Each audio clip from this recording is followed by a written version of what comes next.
We've all had these experiences, right, where we get so frustrated, so upset that something has not worked out the way we want to, that we move right to blaming the other person for it. Has this ever happened to you? Come on, be honest with yourself now. I'm sure it has. It's happened to all of us. Today we're going to talk about why blaming doesn't work and what we can do differently.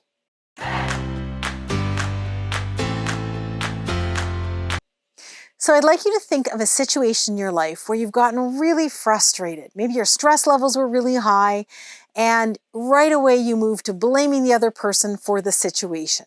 I'm sure this has happened in your work life as well as your home life. Maybe there's a project that's not advancing the way you want it to at work, and you're looking at all the other people and what they haven't done in their roles to pull this project together on the timeline it was supposed to happen.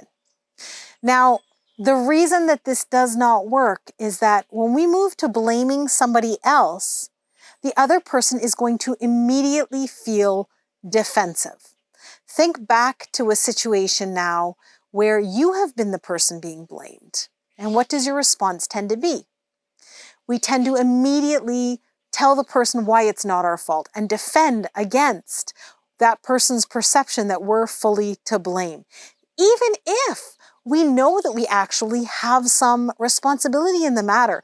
That instinctual protective response is to not take any responsibility for it. So right away, if we're approaching a situation by blaming someone else for it, we're setting the dynamic up in a way that we're not going to be able to have a good conversation about it.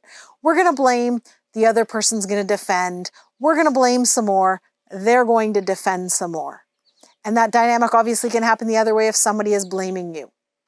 So one of the things that I try to keep an eye on is when I'm falling into this mode of blaming others or when I'm responding defensively, because those are really not productive ways to approach a combination. So already if we can build an awareness around this and realize in those moments that maybe we need to step away from the conversation for a bit until we can have a bit more of a productive conversation, or if we can approach the conversation differently, maybe reminding ourselves that blaming the other person is not going to solve the issue, or that defending why we were not responsible is not going to get to the bottom of things, we're able to shift that dynamic. So first of all, trying to build an awareness, and second of all, trying to change our behaviors and our patterns so that we're not communicating in those sort of habitual ways. That's going to really shift the dynamic.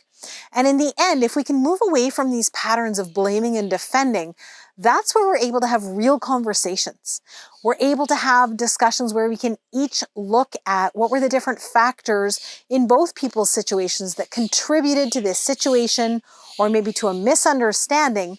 And when we're able to approach these conversations from an angle of trying to understand better so we can get to the bottom of the problem, that's where we're going to actually be able to make decisions to approach the situation differently next time, so these patterns don't just keep repeating again and again.